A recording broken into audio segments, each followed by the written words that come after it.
नमस्कार, मैं अनिल। आप देख रहे हैं मंडल न्यूज का यूट्यूब चैनल। आज हम बात करेंगे प्रहार पार्टी के विधायक और अमरावती लोकसभा क्षेत्र के प्रहार पार्टी के नेता राजकुमार पटेल से। राजकुमार पटेल के नेतृत्व में अभी कुछ ही देर पहले प्रहार पार्टी ने अमरावती लोकसभा का अपना उम्मीदवार घोषित किया है।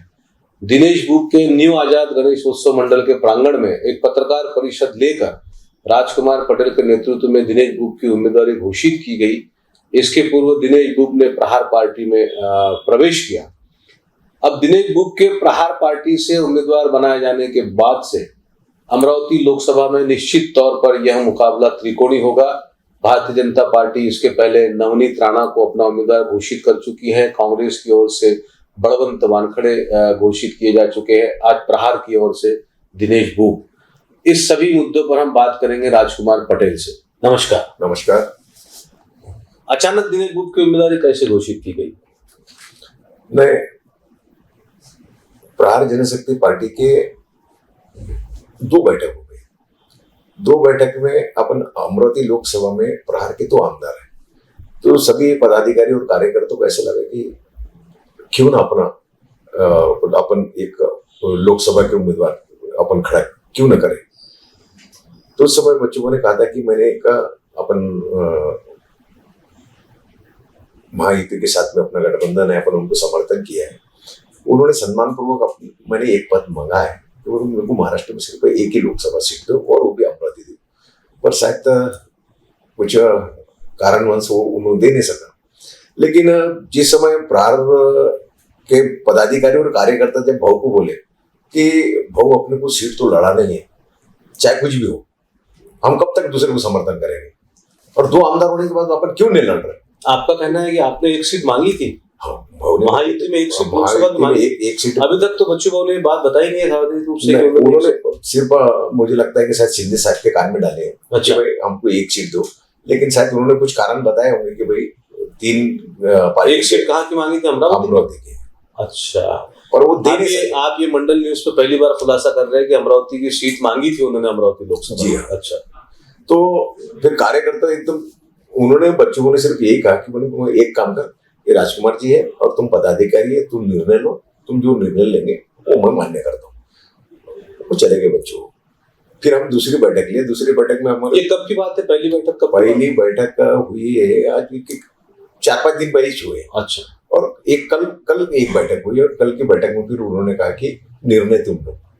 तो फिर सभी जन ने कहा कि एक बार दिनेश बुक से पहले बात कर लेते, अगर वो प्रहार में आते होंगे तो अपन उनको टिकट देंगे और अपन फाइनल कर लेंगे। कल हमारी बात हुई, उन्होंने यस बोल दिया, सभी बातों में तैयार हो गए, पार्टी में आने के लिए तैयार हो, लड़ने के लिए तैयार हो, सब तैयार हो। तो ये बात हम जिस समय बच्चों को बताया कि भाई हमारी ऐसी बात हो गई और यहाँ तक हम पहुंचे, अब आगे क्या करना। तो कल प्रेस कॉन्फ्रेंस लेके तुम घोषित कर दो। आज हमने प्रेस कॉन्फ्रेंस लेके दिनेश बुक का नाम घोषित कर दिया। दिनेश बुक से आपकी फाइनल बातचीत कल ही हुई? फाइनल बातचीत कल हुई। उसके पहले भी दिनेश बुक से बातचीत का दौर चलता रहा? हाँ, बच्चों को चलता रहा। हाँ। लेकिन वो उनके कार्यकर्ताओं के साथ में जब बैठक हुई तो उस समय उन्होंने कहा कि मैं पार्टी छोड़ूंगा नहीं, मैं शिवसेना में रहूंगा, चाहे मुझे टिकट नहीं मिला तो मैं समर्थन करूंगा। लेकिन बाद में उसके कार्यकर्ताओं ने उनको बोला कि भाऊ ये लास्ट टाइम है, अगर खड़े नहीं रहे तो फिर मजबूरन जो परिस्थिति को अपने सामना करना पड़ेगा, वो गरीब हो या अमीर हो या मजदूर हो, शेतकरी हो, उनको परिस्थिति का सामना करना पड़ेगा और अपना 5 साल वैसे ही चले जाएंगे। तो तब उन्होंने स्वीकार किया कि मैं प्रहार में आने के लिए तैयार हूँ और मैं प्रहार से भी लड़ने के लिए तैयार हूँ, और आज हमने पत्रकार परिषद में उसका नाम घोषित कर दिया। आप किसी समय भारतीय जनता पार्टी में थे, फिर आपने अपक्ष रूप में भी चुनाव लड़ा। अपने राजनीतिक जीवन में आपने बहुजन समाज पार्टी की ओर से चुनाव लड़ा। पिछला चुनाव आप पहली बार प्रहार से लड़े। आप ऐन वक्त पर विधानसभा के चुनाव में प्रहार में गए। आपने प्रहार से चुनाव लड़ा, प्रहार से जीत कर आए। बच्चू कडू ने आपको अपने साथ रखा, नेतृत्व में शामिल किया। अब अचानक आपको इतनी बड़ी जिम्मेदारी दी थी कि आपके नेतृत्व में अमरावती लोकसभा चुनाव लड़ने जा रही है प्रहार। आपको क्या लगता है कि बच्चू कडू की पार्टी जो अमरावती जिले में 1 नंबर मानी जाती है, इसमें इतनी बड़ी जिम्मेदारी आपको दी गई कि आपके नेतृत्व में यह लोकसभा चुनाव लड़ा जा रहा है, आपने उम्मीदवार के नाम का ऐलान किया, आपने यह निर्णय लिया, आप इस जिम्मेदारी को किस तरह देखते हैं? देखिए, बच्चों को दिनेश बुक और हम निरंतर काम करने वाले हैं। राजकारण हमारा विषय नहीं है। निरंतर कोई भी समाज करे, कोई भी जाति करे, कोई भी धर्म करे, हम कार्य करते हैं और फल की अपेक्षा नहीं करते। वो फल की अपेक्षा तो बात की विषय है, लेकिन अपने से जितना होता है अपन उतना करना चाहिए। आज बच्चों ने जो भी जवाबदारी दी है, हमने इसलिए दिनेश बुक को चुना है। उनके एक सामाजिक कार्य, सामाजिक कार्य सभी धर्म, सभी जाति, सभी पंथ से जुड़े हुए हैं और सबको साथ में लेके चलता। आज उन्होंने एक बात जरूर कहा कि तुमको अगर मान लो एक आदमी घर जल रहा है तो तुमको उसमें पेट्रोल डालने वाला होना या पानी डालने वाला होना। तो दिनेश बुक ने कहा कि मैं पानी डालने में से हूं, अब तुमको पेट्रोल डालने वाला होना तो तुम्हारा विषय है। उन्होंने स्पष्ट कर दिया। आपने दिनेश बुक ने 3 डेकेड मतलब 3 दशक से अधिक के अपने राजनीतिक जीवन में कभी शिवसेना को छोड़ा नहीं। वे युवा दौर से ये कट्टर शिवसैनिक के रूप में अपनी पहचान बनाकर रखे हुए थे। वे एक समाज सेवी के रूप में पहचान बनाकर रखे थे। जब इतनी बड़ी शिवसेना में स्प्लिट हुआ तब भी उन्होंने शिवसेना छोड़ी नहीं। तो आपने दिनेश बुक पर ऐसा क्या जादू चलाया कि दिनेश बुक ने शिवसेना को छोड़कर प्रहार पार्टी का दामन थाम लिया और वो लोकसभा का कैंडिडेट बन गए? आज तक नगर सेवक के अलावा शायद वो विधानसभा भी चुनाव लड़े थे पिछले बार दरियापुर से, सक्सेस नहीं हुआ। उनको सफलता मिलनी थी लेकिन वो मिली नहीं। लेकिन अब की बार जो ये 2 उम्मीदवार हैं, ये 2 उम्मीदवार से सभी लोग नाराज हैं। मतलब किंतु परंतु है इसमें, और ये किंतु परंतु को हटाने के लिए हमने दिनेश बुक के पास में गए। उन्हें भाव तुम एकमात्र हो गए। तैयार कैसे हो गए इतने आसानी से? कौन था दिनेश बुक? इतने आसानी से तैयार कैसे हो गए? उनका ये मान के चलो कि ये चुनाव है लोकसभा के चुनाव, उनका ये आखिरी चुनाव है। अच्छा, आखिरी चुनाव, अभी नहीं तो कभी नहीं। हाँ, अभी नहीं तो कभी नहीं। अच्छा, उन्होंने तय कर लिया। हाँ। एक और विशेष करके क्या है कि एक अचलपुर मतदार संघ के आमदार मिल रहे हैं, साथ ही साथ मेलघाट के आमदार, मतलब मेरे फेवर में 2 आमदार आ रहे हैं, उनने तैयार होंगे। दोनों लोकसभा चुनावों में पिछले राजकुमार जी, नवनीत राणा को, जब नवनीत राणा हारी थी तब भी, और जब नवनीत राणा पिछले लोकसभा चुनाव में जीती थी तब भी, आपके विधानसभा क्षेत्र यानी मेलघाट से एक बार शायद 35,000 की लीड थी और एक बार पिछले चुनाव में 23,000 से लीड थी। तो आपका विधानसभा क्षेत्र नवनीत राणा के साथ रहा है। आपको लगता है कि इस लोकसभा क्षेत्र में आपका विधानसभा क्षेत्र अब दिनेश बुक के साथ खड़ा हो जाएगा? बिल्कुल, कारण है। हाँ, मैं बीएसपी से चुनाव लड़ा जी, 3 बार मैं भाजपा से चुनाव लड़ा, 1 बार मैं राष्ट्रवादी से चुनाव लड़ा, फिर अभी जो रनिंग में हूँ प्रहार से। हाँ, इस बार मैं प्रहार से। मेरे क्षेत्र के जनता, मैंने जितने भी पार्टी बदले ना, जनता मेरे साथ में थे। अच्छा, मेरा पहले चुनाव जो हारा बीएसपी का 1700 वोट हारा, बीजेपी का 2 चुनाव जीता, तीसरे बीजेपी का चुनाव मैं 700 से हारा, राष्ट्रवादी में जब चुनाव लड़ा तो उस समय मैं 1600 से हारा, और अभी जो मैं चुनाव जीता 42,000 की लीड से जीता। 42,000 की लीड से जनता। मैं जिस समय चुनाव लड़ रहे थे, प्रार से चुनाव लड़ रहे थे, तो उस समय मुझे ऐसा लग रहा था कि ठीक है, अपन एक प्रोसीजर कर रहा है, अपन कोई जीतने वाला नहीं है, अपना कुछ यहाँ प्रार कुछ भी नहीं, एक सरपंच भी नहीं है, और अपन चुनाव लड़ रहे हैं। लेकिन पब्लिक है, पब्लिक कब किसी को सर पे उठा ले। शायद मुझे ऐसा लगता है कि आज हम युवायुग दिनेश बुक से मिले और उन्होंने एकदम हाँ बोल दिया और वो तैयार भी हो गया। हमने उनका नाम का घोषित भी किया है, कहीं ऐसा ना हो जाए कि ये अमरावती की जनता उसको सर पे उठा ले। अच्छा, अब आपको लगता है कि इस बार नवनीत राणा को मेलघाट विधानसभा क्षेत्र से लीड नहीं मिलेगी? बिल्कुल नहीं, लीड नहीं मिलेगी। लीड मिलेगी इसमें। अच्छा, लीड बोल दो, कम से कम लगे तो बढ़त तो भी कुछ ले लेंगे, बाकी इसके तो कुछ रोल लेंगे। साड़ियों का क्या विषय है मेलघाट विधानसभा? देखिए,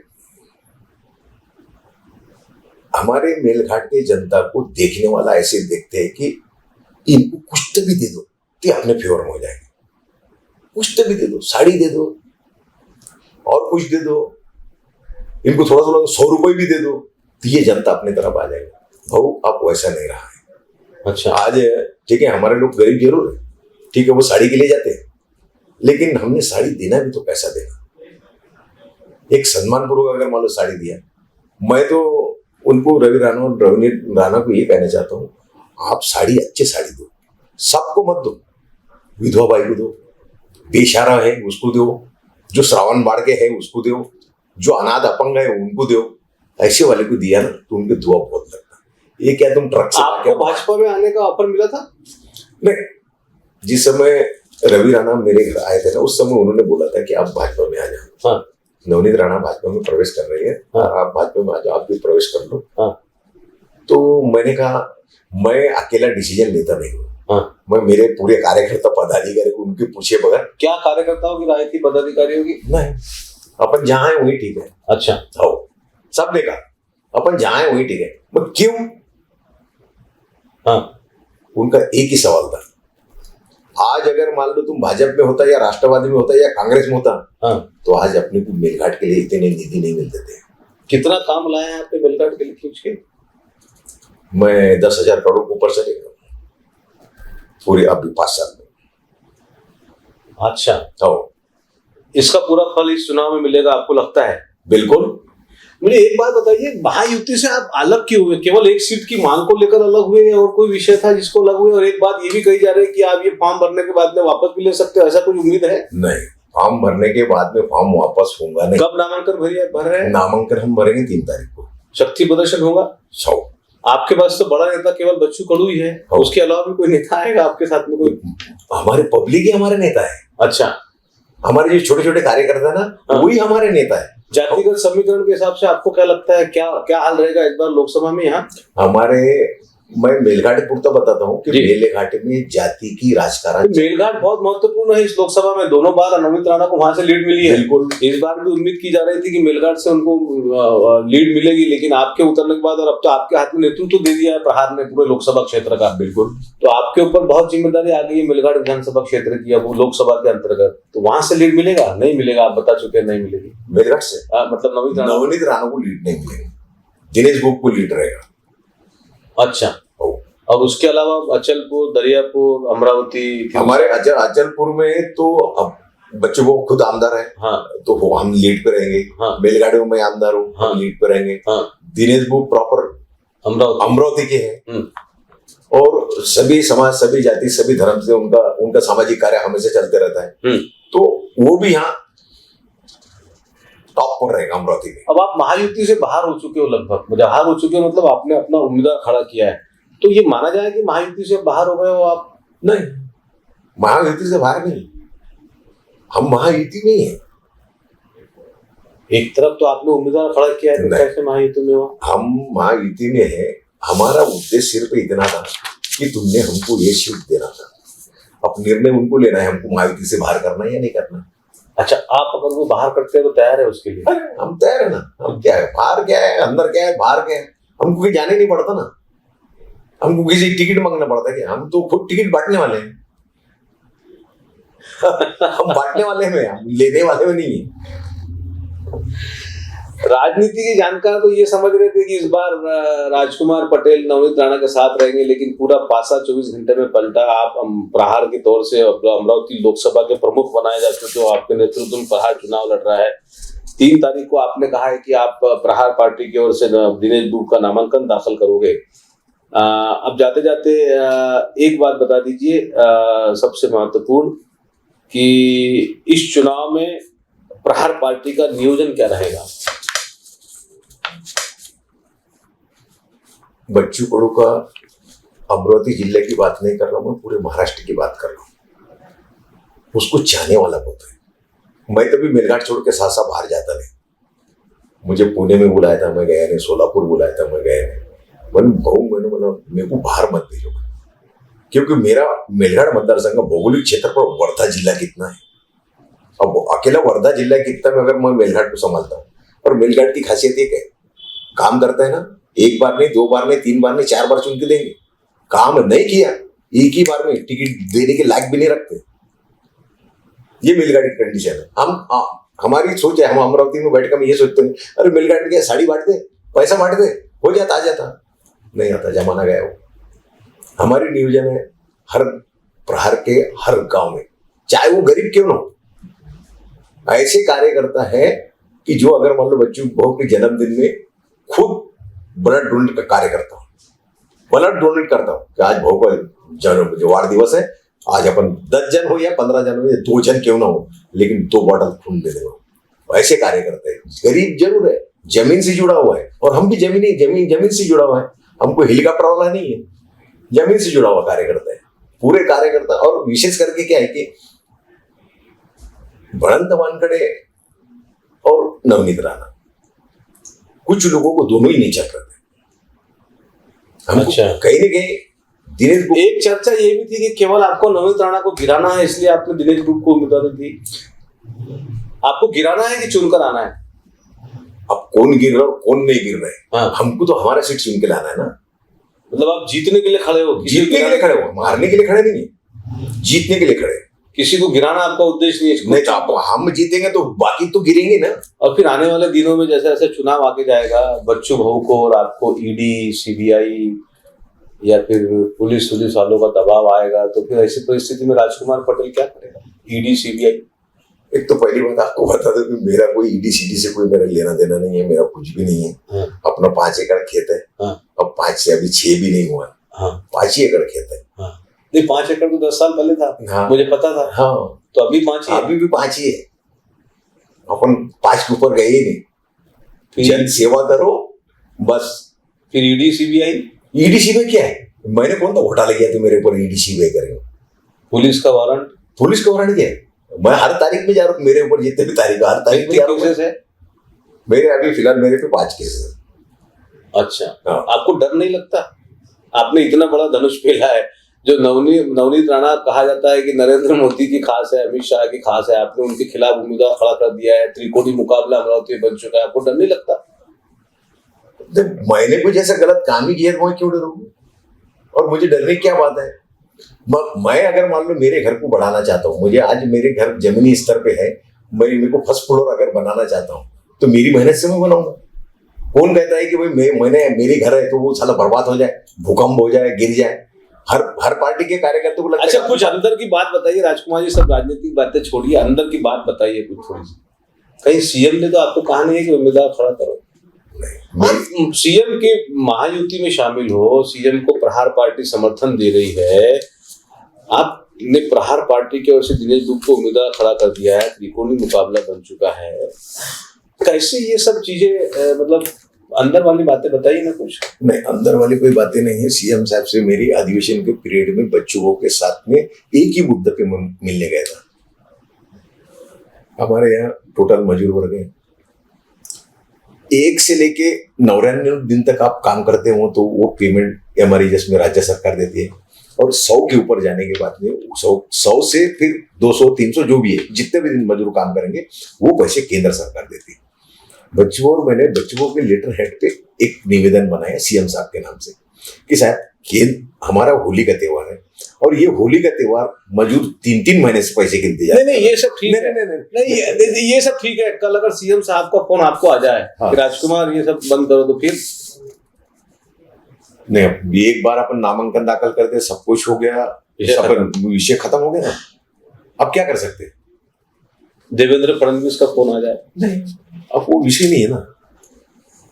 मैदान में उतर गए। हाँ, मैदान में उतर गए। ईडी, सीबीआई का डर नहीं, देवेंद्र फडणवीस का डर नहीं, शिंदे का डर नहीं, ये क्या क्या नहीं, उनका डर नहीं है, उनका सम्मान जरूर करता हूँ, पर हम तो हमारे पार्टी के लिए, तो हमारे पार्टी के लिए भी हम कुछ ना करें तो ये कोई बात है क्या? अच्छा, लगता है कि दिनेश गुप्ता के नाम पर दोनों शिवसेना का आपको साथ मिलेगा अंदर से? एक शिवसेना जिसमें दिनेश गुप्ता ने अपनी पूरी जिंदगी दी है, एक शिवसेना जो टूटकर अलग बनी है। कहा जा रहा है कि दोनों शिवसेना अंदर से नाराज है क्योंकि एक शिवसेना का उम्मीदवार छीन लिया गया है, दूसरी शिवसेना को सीट नहीं दी गई है। तो लगता है कि शिवसेना दिनेश गुप्ता के साथ प्रहार के रूप में खड़ी रहेगी साथ में अंदर से? आपको कुछ बातें अमरावती लोकसभा की जनता के ऊपर मुझे पूरी विश्वास है। अच्छा, किससे बात हुई है ये तो बता दीजिए। मेरी किसी से भी बात बता देखिए, आपसे हमारा पुराना दोस्त मेरे शिवसेना में किससे अरसूर से क्या बात हुई है? अरसूर साहब से मेरी बात हुई नहीं, अभिजीत अरसूर से मेरी बात हुई। ये सब राजनीतिक उत्तर दे रहे हो आप। हम मानते हैं, हम आपको राजनीतिक व्यक्ति नहीं मानते। किससे क्या क्या बात हुई है दिनेश गुप्ता के लिए आपकी? शिवसेना कितना साथ दे रही है? अनंतपुरे साथ दे रहे हैं अंदर से? मेरी अनंतपुरे साहब से बात नहीं हुई, मेरी किसी से भी बात नहीं हुई, डायरेक्ट मेरी बात दिनेश गुप्ता से हुई है। और नहीं, आप बताना चाहते नहीं हो। हमारे हमारे नहीं, शिवसेना का साथ नहीं मिलेगा अंदर से? बताने का शिवसेना का साथ नहीं मिलेगा, दोनों शिवसेना का, अच्छा शिव सैनिकों का साथ मिलेगा, ऐसा लगता है आपको? बिल्कुल जरूर। अड़सूर साहब से क्या बात हुई है? अड़सूर साहब भी सपोर्ट करेंगे हमको। बात हुई है ना? नहीं, बात हुई नहीं है, लेकिन करेंगे सपोर्ट। बात हुई है, नहीं हुई है? बात नहीं है। अड़सूर तो खुद खड़े रहने की बात कर रहे हैं, फिर कैसे सपोर्ट करेंगे? नहीं नहीं नहीं, क्या नहीं, वो फॉर्म विड्रॉल होंगे उनके। हाँ, आप धीरे धीरे पत्ते खोल रहे हो, मतलब फॉर्म विड्रॉल होगा भरने के बाद में? बिल्कुल, मतलब वो अंदर से आपको सपोर्ट करेंगे? बिल्कुल। और कौन कौन करेगा? भाजपा में कौन करेगा? नहीं, भाजपा वाले में है ना, बता भी दीजिए। नहीं, हमारे दर्शक थोड़ा सा। हाँ, अभी हमारी चर्चा चालू है। अच्छा, हाँ, आएंगे ना भाजपा वाले। किस से बातचीत चालू है? अब बच्चू कडू ने आपके तरफ पूरी जिम्मेदारी दी है। बच्चू बाबू को हम फोन लगाते हैं तो कहते हैं राजकुमार का इंटरव्यू लो, राजकुमार से बात करो। तो राजकुमार ही बता दे थोड़ा सा कि भाई किस किस से बात हो रही है, कौन कौन साथ आ रहा है। देखिए, राजकारण में क्या है, तुम विरोधक है तो भी मुझे आपके पास में आना चाहिए, मैंने हाथ जोड़ना चाहिए। नहीं नहीं, ये बातें डिप्लोमेटिक हुई, राजनीति हुई, अंदर से कौन कौन साथ दे रहा है आपको? अंदर से जो जो नाराज है वो सब साथ देंगे। कौन कौन, नाम तो बता दीजिए, दो तीन नाम बता दीजिए। नहीं, उनके नाम अभी। अच्छा, आज हमको आपकी पत्रकार परिषद में दिनेश बुक जी की धर्मपत्नी भी दिखाई दी, वो भी प्रचार में बढ़ चढ़ कर भाग लेगी आने वाले? बिल्कुल बिल्कुल जरूर। शीतल भाभी उनका नाम है, शीतल बुक, तो वो भी एक महिला नेतृत्व के रूप में सामने आई। बिल्कुल, उनको तो मेलघाट लेके जाऊंगा, धारनी लेके जाऊंगा, चिकलदरा लेके जाऊंगा। ठीक है, एक अगर मान लो उम्मीदवार अगर वहां नहीं पहुंचता होगा, हाँ, तो कम से कम उनके परिवार के एक सदस्य, हाँ, जो उनकी मिसेस है, हाँ, उनको हम लेके जाएंगे हम। अच्छा, बिल्कुल महिला नेतृत्व को, बिल्कुल महिलाओं के साथ में। चलिए, अब इंटरव्यू को खत्म करते करते अब जाते जाते कुछ तो बता दीजिए कि किससे, कौन से नेताओं से बात हुई है आपकी जो छुपे रूप से आपको समर्थन देंगे? इतने आसानी से तो आपने दाव नहीं खेला होगा। आप कहते हो आप दबने वाले नहीं, आप विड्रॉल करने वाले नहीं, आप युति से बाहर जाने के लिए भी तैयार हो, तो फिर कुछ तो सोचकर आपने दाव खेला होगा कि ये आपके 3 विधानसभा मजबूत दिखाई दे रहे हैं, मेलघाट, अचलपुर और अमरावती। तो अब कौन से नेताओं से बात हुई है, एक जाते जाते बता दीजिए। मेरी किसी से बात हुई नहीं है, मेरी ऊपर जितनी जवाबदारी दी है उतने मैंने पूरा कर दिया। चलिए दर्शकों, राजकुमार पटेल व्यक्तिगत रूप से मेरे बहुत अच्छे दोस्त हैं, लेकिन कहा जाता है राजनीतिज्ञों से न दोस्ती भली न दुश्मनी भली। वे अपना दोस्ताना धर्म अलग रखते हैं और राजनीति अलग रखते हैं। वे कैमरे के सामने कुछ भी बताने तैयार नहीं है कि किनसे बात हुई है, कौन साथ देगा, कौन साथ नहीं देगा, लेकिन ये जरूर है, हमारे सूत्र बताते हैं कि पिछले 48 घंटों में प्रहार ने बहुत कुछ तैयारी की। बच्चू भाऊ ने राजकुमार पटेल पर जिम्मेदारी दी, इनके नेतृत्व में यह चुनाव लड़ाया जाएगा। हमने विभिन्न मुद्दों पर राजकुमार पटेल से बात की। अभी चुनाव का दिन आने के लिए लगभग 1 महीना बाकी है, 27-28 दिन बाकी है। हम 28 दिनों में बार बार राजकुमार पटेल के पास पहुंचेंगे, इन्हें पकड़ेंगे, इनसे बातचीत करेंगे। विशेष तौर पर हम कोशिश करेंगे कि मेलघाट में राजकुमार पटेल के साथ एक दिन हम बिताएं, जैसा कहा जाता है उम्मीदवार के साथ एक दिन, हम प्रहार नेतृत्व के साथ एक दिन बिताने की कोशिश करेंगे। ये थे राजकुमार पटेल, आप देख रहे थे मंडल न्यूज। धन्यवाद।